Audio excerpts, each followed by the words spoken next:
ഒരു നല്ല മദീനയിൽ നിന്ന് കൊണ്ടുവന്ന ഒരു മനോഹരമായ പരവതാനി, ഒരു വിരിപ്പ് കയ്യിലുണ്ട്, ഒരു ഷാള്, ഒരു സാദർ കയ്യിലുണ്ട്. അൽഹംദുലില്ലാഹ്, മദീന സിയാറത്തും കഴിഞ്ഞ് വൈലുത്തൂര് തങ്ങളുപ്പാപ്പ നേരെ വരുന്നത് മടവൂർ ശൈഖുന ഖുതുബുൽ ആലം സിഎം വലിയുല്ലാഹി റഹ്മത്തുള്ളാഹി അലൈഹി അവറുകളുടെ ഹദറത്തിലേക്കാണ്. അവിചാരിതമായി ഞാനും അവിടെ എത്തിപ്പെട്ടു. മഹാനവറുകളുടെ കയ്യിൽ ആ വിരിപ്പ, ഖബർ ഷരീഫിന്റെ മുകളിൽ പിരിക്കാനുള്ള വിരിപ്പ്, അത് മഹാനവറുകൾ കയ്യിലേക്ക് എടുത്തു. എന്നിട്ട് പറഞ്ഞു, ഇത് ഞാൻ മദീനയിൽ നിന്ന് കൊണ്ടുവന്നതാണ്. ഞാൻ വീട്ടിലേക്ക് പോകുന്നതിന് മുമ്പ് ഞാൻ മദീനയിലേക്കാണ്, ഞാൻ മടവൂരിലേക്കാണ് വരാറുള്ളത് എന്ന് പറഞ്ഞ് മടവൂർ ശൈഖുനായുടെ ഖബർ ഷരീഫിന്റെ മുകളിൽ ആ തുണി പിരിക്കുക, ആ വിരിപ്പ്, ആ സാദറ് അത് പിരിക്കാൻ വേണ്ടി നോക്കുമ്പോ എന്നോട് തങ്ങളപ്പാപ്പ പറഞ്ഞു, പിടിക്കടാ കൈ എന്ന് പറഞ്ഞു. അങ്ങനെ ഞാനും അതിൽ കൂടിക്കൊടുത്തു. എന്ത് വിഷമമുണ്ടെങ്കിലും ഇങ്ങനെ ചെയ്താൽ മതി, അതിന് പരിഹാരമുണ്ട് എന്ന് ബഹുമാനപ്പെട്ട വൈലുത്തൂര് തങ്ങളുപ്പാപ്പ എന്നോട് പറഞ്ഞത് മുതൽ ഏതൊരു മഹാന്മാരുടെ ഹദറത്തിലേക്ക് ചെല്ലുമ്പോഴും അവരെ ഖബർ ഷരീഫിന്റെ മുകളിൽ ഒരു സാദർ പിരിക്കുക, അതവരെ ബഹുമാനിക്കലാണ്, അതവരെ ആദരിക്കലാണ് എന്ന് തങ്ങളവറുകൾ പറഞ്ഞത് ഞാൻ ഓർക്കുകയാണ്. അൽഹംദുലില്ലാഹ്, അങ്ങനെ നമ്മള് ഏതൊരു മഹാന്മാരുമായുള്ള ബന്ധം, അത് ചെറിയ നമുക്കൊരു കുട്ടിയുണ്ടായാൽ തന്നെ ആ കുട്ടിയുണ്ടായത് മുതൽ നമ്മൾ ആ കുട്ടിയെയും കൊണ്ട് ചെല്ലേണ്ടത് ഒരു മഹാന്റെ ഹദറത്തിലേക്കാണ്. ഒരു വലിയ ബറക്കത്തുള്ള തബറുക്കിന്റെ ഒരു വലിയ പണ്ഡിതന്റെ അടുക്കലേക്കാണ്, ഒരു ഉസ്താദിന്റെ അടുക്കലേക്കാണ്. എന്നിട്ട് തുടങ്ങണം ഏതൊരു വിഷയവും. ഞാനിങ്ങനെ ഇറാഖിലേക്ക് ചെന്നപ്പോ അവിടെയുള്ള മഖ്ബറകളിൽ ഒരുപാട് മഹാന്മാർ, അവരിൽ മഹാന്മാരായ ഒരുപാട് സ്വഹാബത്ത്, ആ സ്വഹാബത്തുകളിൽ വലിയ പ്രമുഖനായ സ്വഹാബിയുടെ ഖബർ അവിടെയുണ്ട്. പരിശുദ്ധമായ ബസറയിലെ ആരാണ് ആ മഹാന്? മഹാനായ സുബൈർ ഇബ്നു അവ്വാം റളിയല്ലാഹു അൻഹു. അതേ പരിശുദ്ധമായ സ്വർഗം കൊണ്ട് സന്തോഷവാർത്ത അറിയിക്കപ്പെട്ട 10 സ്വഹാബാക്കളിൽപ്പെട്ട ഒരു സ്വഹാബിയാണ് സയ്യിദുനാ സുബൈർ ഇബ്നുൽ അവ്വാം റളിയല്ലാഹു അൻഹു. ഒരുപാട് പ്രത്യേകതകളുണ്ട്. ഹബീബായ മുത്തുനബി സ്വല്ലല്ലാഹു അലൈഹി വസല്ലം തങ്ങളുടെ പ്രിയപ്പെട്ട അമ്മായി അഥവാ ഉപ്പയുടെ സഹോദരിയായ ബീവി സഫിയ റളിയല്ലാഹു അൻഹയുടെ മകനാണ് സയ്യിദുനാ സുബൈർ ഇബ്നു അവ്വാം റളിയല്ലാഹു അൻഹു. ആ സുബൈർ ഇബ്നു അവ്വാം റളിയല്ലാഹു അൻഹുവാണ് അതേ പരിശുദ്ധമായ ദീനിലേക്ക് 5ാമതായി കടന്നു വന്ന മഹാനാണ്. ആ സുബൈർ ഇബ്നു അവ്വാം റളിയല്ലാഹു അൻഹു ഹബീബായ തങ്ങൾക്ക് വേണ്ടി ആദ്യമായി അതേ വാള് കയ്യിലെടുത്ത മഹാനാണ്. അതുകൊണ്ട് തന്നെ മുത്തുനബി സ്വല്ലല്ലാഹു അലൈഹി വസല്ലമ തങ്ങളെ അതേ പറഞ്ഞില്ലേ, ഇമാം ബുഖാരിയും മുസ്ലിം റളിയല്ലാഹു അൻഹുമയും റിപ്പോർട്ട് ചെയ്യുന്ന ഹദീസിൽ കാണാം, സ്വർഗത്തിലെല്ലാ അമ്പിയാക്കൾക്കും ഒരു ഹവാരിയുണ്ട്, ഒരു അംഗരക്ഷകനുണ്ട്. എന്റെ സ്വർഗത്തിലെ അംഗരക്ഷകൻ സയ്യിദുനാ സുബൈർ ഇബ്നു അവ്വാം റളിയല്ലാഹു അൻഹുവാണ്. ഹബീബായ തങ്ങളെ സ്വർഗത്തിൽ ഒരാൾക്ക് കാണണോ, സുബൈർ ഇബ്നു അവ്വാം റളിയല്ലാഹു അൻഹുവിന്റെ സമ്മതം കൂടാതെ ഒരാൾക്കും അവിടേക്ക് ചെല്ലാൻ കഴിയൂല.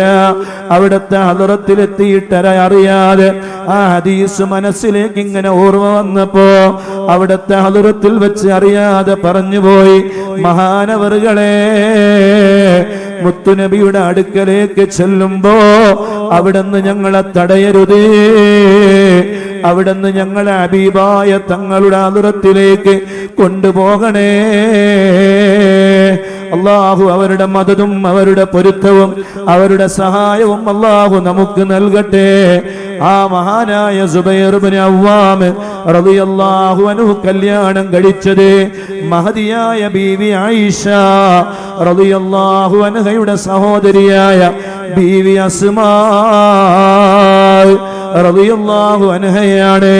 ആ അസ്മാ ബീവി റളിയല്ലാഹു അൻഹക്കും സുബൈർ ഇബ്നു അവ്വാം റളിയല്ലാഹു അൻഹുവിനും അല്ലാഹു കൊടുത്ത ഒരു മകനാണ് അബ്ദുല്ലാഹി ഇബ്നു സുബൈർ റളിയല്ലാഹു അൻഹു. അതേ പരിശുദ്ധമായ മദീനയിലെത്തിയ മുഹാജിരിങ്ങളായ സ്വഹാബത്തിന് ആദ്യമായൊരു കുട്ടി ജനിച്ചത് അത് അബ്ദുല്ലാഹി ഇബ്നു സുബൈർ റളിയല്ലാഹു അൻഹു എന്ന ചരിത്രത്തിൽ കാണാൻ കഴിയും.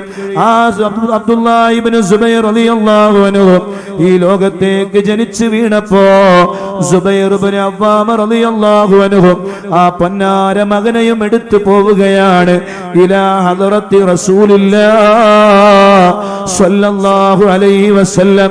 മുത്തുനബി സ്വല്ലല്ലാഹു അലൈഹി വസല്ലം തങ്ങളുടെ ഹദറത്തിലേക്ക് ചെല്ലുകയാണ്. എന്നിട്ട് മുത്തുനബിയുടെ മുന്നിലേക്ക് ആ കുഞ്ഞുമോനെ എടുത്തു കൊടുക്കുകയാണ്. ഹബീബായ തങ്ങളുടെ കയ്യിലേക്ക് എടുത്തിട്ട് ആദ്യമായി അതേ ഒരു കുഞ്ഞിന്റെ വായിലേക്ക് മധുരം വെച്ചു കൊടുക്കുന്നു. സയ്യിദുനാ റസൂലുള്ളാഹി സ്വല്ലല്ലാഹു അലൈഹി വസല്ലം ആ കുഞ്ഞുമോന്റെ വായിലേക്ക് മുത്തുനബി മധുരം വെച്ചു കൊടുക്കുകയാണ്. അന്ന് മുതലാണ് മധുരം വെച്ചു കൊടുക്കുക. ഒരു മഹാന്റെ ഒരു കുഞ്ഞിന്റെ വായിൽ ഒരു മഹാന്റെ നാവിലേക്ക് തട്ടിച്ച വായിലേക്ക് ഉമിനീര് തട്ടിയ ഒരു അതേ ഭക്ഷണ പദാർത്ഥം അല്ലെങ്കിൽ മധുരങ്ങളെ ഒരു കുഞ്ഞിന്റെ വായിലേക്ക് വെച്ചു കൊടുക്കുക എന്ന പുണ്യം അത് ആരംഭിച്ചതന്ന് മുതലാണ്. എന്റെ പ്രിയപ്പെട്ട മുഅ്മിനീങ്ങളെ, അതുകൊണ്ടുണ്ടായ ഗുണം എന്താണെന്നറിയുമോ? അബ്ദുല്ലാഹി ഇബ്നു സുബൈർ റളിയല്ലാഹു അൻഹുവിനെ കുറിച്ച് പഠിക്കുമ്പോ അവിടുന്ന് നിസ്കാരത്തിലേക്ക് നിന്നാൽ പിന്നെ ഭൗതികമായ ഒരു ചിന്തയും അവിടത്തേക്ക് വരാറില്ല. നിസ്കാരത്തിന്റെ സുജൂദിലേക്ക് പോയി കഴിഞ്ഞാൽ ആ സുജൂദിലുള്ള ദീർഘമായ സുജൂദ് കാരണം ശരീരം പോലും അനങ്ങാതെ അല്ലാഹുവിൽ ലയിച്ചത് കാരണം അവിടുത്തെ ശരീരത്തിന്റെ മുകളിലേ കുരുവികൾ വന്ന് ഇരിക്കാറുണ്ടായിരുന്നുവെന്ന് മഹാന്മാര് അവരുടെ ഗ്രന്ഥങ്ങളിൽ രേഖപ്പെടുത്തുമ്പോ റബ്ബിന്റെ മുന്നിലേക്ക് നിൽക്കുമോ? അതേ സുബൈർ ഇബ്നു അവ്വാം റളിയല്ലാഹു അൻഹുവിന്റെ ഒരു മകനെ ഒരു പാമ്പ് വന്ന് ചുറ്റുകയാണ്. ആളുകളെല്ലാവരും ശബ്ദമുണ്ടാക്കുകയാണ്, ബഹളങ്ങളും ഒച്ചപ്പാടുകളും ഉണ്ടാവുകയാണ്.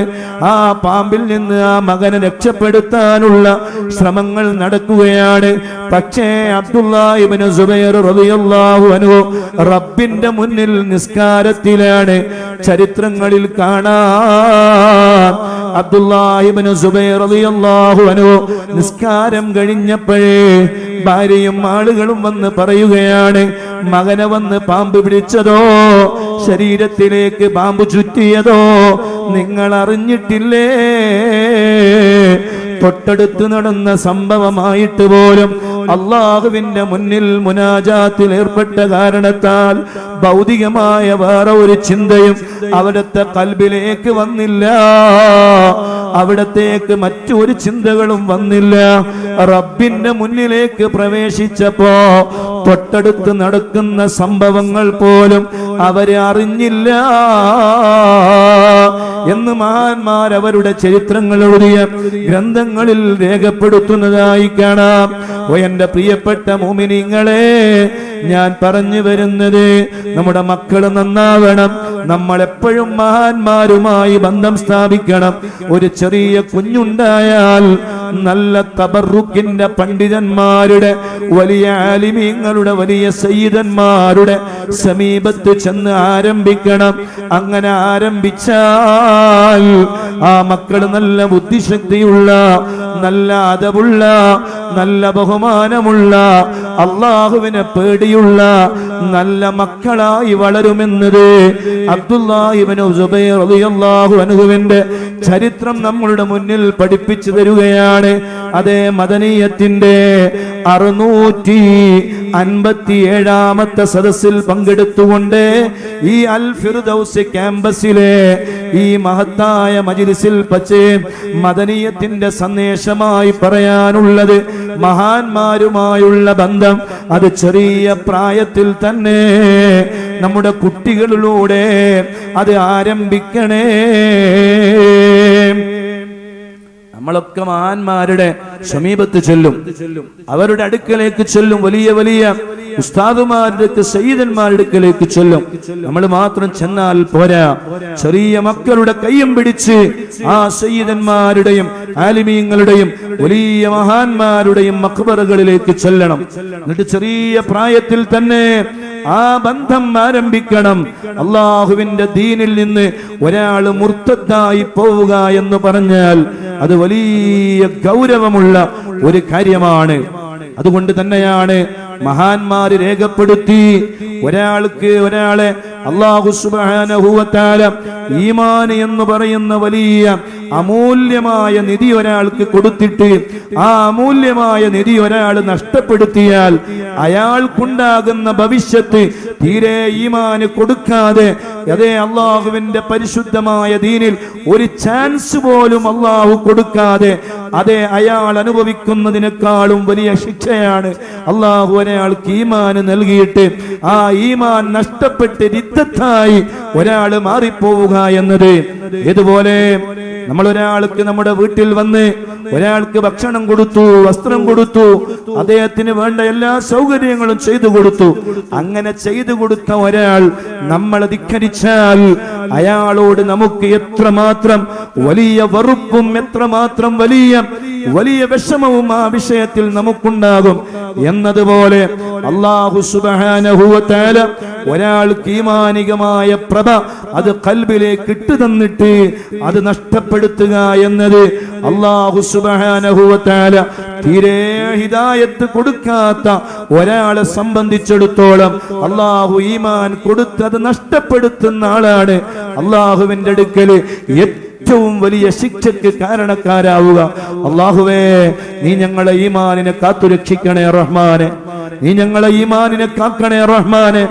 ഈമാനിക പ്രഭ കൊണ്ട് ഞങ്ങളെ എല്ലാവരെയും നീ അനുഗ്രഹിക്കണേ അല്ലാ. ഒരു സെക്കൻഡ് പോലും അല്ലാഹുവേ നിന്റെ ദീനിൽ നിന്ന് മുർത്തദ്ദായി പോകുന്ന, റിദ്ദത്ത് സംഭവിച്ചു പോകുന്ന ഒരു സെക്കൻഡ് പോലും അല്ലാ ഞങ്ങൾക്കോ ഞങ്ങളുടെ മക്കൾക്കോ ഞങ്ങളുടെ കുടുംബങ്ങൾക്കോ ഞങ്ങളുടെ മുത്തഅല്ലിമീങ്ങൾക്കോ നീ നൽകല്ലേ റഹ്മാനേ, നീ നൽകല്ലേ റഹ്മാനേ, നീ നൽകല്ലേ അല്ലാഹ്. അല്ലാഹു നമ്മുടെ ആഖിബത്ത് നന്നാക്കി തരട്ടെ. വർത്തമാന കാലഘട്ടത്തിലെ ഏറ്റവും കൂടുതൽ സൂക്ഷിക്കേണ്ട ഒരു വിഷയമാണ് റിദ്ദത്ത് സംഭവിച്ചു പോവുക എന്നത്. ഒരാള് പള്ളിയിലേക്ക് നിസ്കരിക്കാൻ വന്നില്ല, അതേ സമയത്ത് അയാൾ അള്ളാന്റെ പള്ളിയിൽ നിന്ന് അള്ളാഹുവിന്റെ ദീനിൽ നിന്ന് പുറത്തു പോകുമെന്ന് ഒരു മഹാനും അള്ളാഹുവിന്റെ ദീന് നമ്മളെ പഠിപ്പിക്കുന്നില്ല. പക്ഷേ ആ പള്ളിയെ നോക്കിയിട്ട് ഒരാള് പരിഹസിച്ചാൽ, ആ പള്ളിയിലേക്ക് തിരിഞ്ഞ് ഒരാള് കാർക്കിച്ചു തുപ്പിയാൽ അള്ളാന്റെ ദീനിൽ നിന്ന് അയാള് പുറത്താണ്. റിദ്ദത്ത് സംഭവിച്ചു പോകുന്ന ഒരുപാട് കാരണങ്ങളുണ്ട്. അതിൽ പ്രധാനപ്പെട്ട ഒന്നാണ് ഇയാനത്തു ത്വാലിബീൻ പോലെയുള്ള ഗ്രന്ഥങ്ങളിൽ മഹാരഥന്മാരായ വലിയ ആലിമീങ്ങൾ രേഖപ്പെടുത്തിയത് കാണാം. അൽ കലാം, സംസാരമാണ്. എപ്പോഴുള്ള സംസാരമാണ്? അതേ ബാങ്ക് കൊടുക്കുന്ന സമയത്ത് ഇന്ദല്ലദാൻ, ബാങ്ക് കൊടുക്കുന്ന സമയത്തുള്ള സംസാരം അത് റിദ്ദത്ത് സംഭവിച്ചു പോകാൻ കാരണമാകുന്ന സംസാരമാണെന്ന് ഇയാനത്തു ത്വാലിബീൻ പോലെയുള്ള ഗ്രന്ഥങ്ങളിലെ റിദ്ദത്തിന്റെ ബാബെടുത്ത് നോക്കിയാൽ അവിടെ നമുക്ക് കാണാൻ കഴിയും. ഓ എന്റെ പ്രിയപ്പെട്ട മുഅ്മിനീങ്ങളെ, അത് മാത്രമല്ല, മുത്തുനബി സ്വല്ലല്ലാഹു അലൈഹി വസല്ലം തങ്ങളുടെ പേരാണോ നിങ്ങളുടെ മക്കൾക്കിട്ടത്? നിങ്ങളുടെ മകന്റെ പേര് യാസീനാണോ? നിങ്ങളുടെ മകന്റെ പേര് ത്വാഹയാണോ? നിങ്ങളുടെ മകന്റെ പേര് മുഹമ്മദാണോ? ആ മുഹമ്മദ് എന്ന പേരിന്റെ കൂടെ നിങ്ങൾ നിങ്ങളുടെ മകനെ വിളിക്കുന്ന സമയത്ത് പോലും ചീത്ത വാക്ക് പ്രയോഗിച്ചുകൊണ്ട് യാസീനെ എന്ന് വിളിച്ചുകൊണ്ട് റിദ്ദത്ത് ബർക്കത്തായി പോകുന്ന എന്തെങ്കിലും ചീത്ത വാക്കുകള് ആ വാക്കിന്റെ കൂടെ നിങ്ങൾ വിളിച്ചു പോയാൽ അള്ളാഹുവിന്റെ ദീനിൽ നിന്ന് അവര് പുറത്താണ് കേട്ടോ. ഇയാനത്തു താലിബീൻ നോക്കിയാൽ നമുക്ക് കാണാൻ കഴിയും. സുബ്ഹാനല്ലാഹ്, ഫത്ഹുൽ മുഈനിന്റെ വിശദീകരണമാണ്. അവിടെ നമുക്ക് കാണാൻ കഴിയും. ഓ എന്റെ പ്രിയപ്പെട്ട മുഅ്മിനീങ്ങളെ, യാസീനെ എന്ന് വിളിക്കുമ്പോ, അതുകൊണ്ട് മക്കൾക്ക് പേരിടുമ്പോ നല്ല ശ്രദ്ധിക്കണം. വെറും ചീത്തവാക്ക് എടാ, അല്ലെങ്കിൽ പൊട്ട, അല്ലെങ്കിൽ എന്തെങ്കിലും ഒരു അതേ നമ്മൾ സാധാരണ വിളിക്കുന്ന അവർ അതേ എന്തെങ്കിലും ഒരു ചീത്ത വാചകങ്ങള് നമ്മുടെ മക്കളെ നമ്മൾ വിളിച്ചു എന്ന് പറഞ്ഞാൽ അതൊരു കുഴപ്പമല്ല. അതേ സമയത്ത് നിങ്ങളുടെ മകന്റെ പേര് യാസീനാണോ, യാസീനെ എന്ന് വിളിച്ചുകൊണ്ട് നിങ്ങൾ അതിന്റെ കൂടെ ചീത്ത വാക്കുകൾ പ്രയോഗിച്ചാൽ അത് ഒരു ഉദാഹരണ സഹിതം പോലും പറയാൻ എന്റെ നാവ് പേടിക്കുകയാണ്. അതുകൊണ്ട് ഞാനത് പറയുന്നില്ല. അത് സംഭവിച്ചു പോയാൽ അള്ളാഹുവിന്റെ ദീനിൽ നിന്ന് പുറത്താണ്. അള്ളാഹു നമ്മളെ കാത്തുരക്ഷിക്കട്ടെ. ബാങ്ക് കൊടുക്കുമ്പോഴൊക്കെ നമ്മൾ ശ്രദ്ധിക്കണം. അതൊക്കെ ഒരു നിസ്സാരമായ കാര്യമല്ലേ ഉസ്താദേ എന്നൊന്നും പറഞ്ഞ് തള്ളിക്കളയരുത്. മൊബൈൽ ഫോണും പിടിച്ച് സ്വറ പറയാണ്, അല്ലേ? ആരുടെയൊക്കെയോ സംസാരിക്കുകയാണ്. ഒരു ഭാഗത്ത് റബ്ബിന്റെ പള്ളിയിൽ നിന്ന്, മിനാരങ്ങളിൽ നിന്ന് റബ്ബിന്റെ സുന്ദരമായ ബാങ്കിന്റെ വിളിയാണം കേൾക്കുകയാണ്. ആ സമയത്ത് മൊബൈലിലൂടെ സ്വറ പറയുകയാണ്, സംസാരിക്കുകയാണ്. നീ സൂക്ഷിച്ചോ, അള്ളാഹുവിന്റെ ദീനിൽ നിന്ന് പുറത്തു പോകാൻ അത് കാരണമാകും. അള്ളാഹു നമ്മളെ കാത്തുരക്ഷിക്കട്ടെ. അള്ളാഹു നമ്മളെ കാത്തുരക്ഷിക്കട്ടെ. ഈമാൻ നഷ്ടപ്പെട്ടു പോവുക എന്ന് പറഞ്ഞാൽ അത് വളരെ ഗൗരവകരമായ കാര്യമാണ്. ഞാൻ അതിലേക്ക് ഇപ്പോൾ കൂടുതൽ കടന്നു പോകുന്നില്ല. നമുക്കൊരു പ്രത്യേകമായ സമയമുണ്ട്. ആ സമയത്തിന്റെ ഉള്ളിൽ നമ്മുടെ ഈ പരിപാടി അവസാനിക്കേണ്ടതുണ്ട്.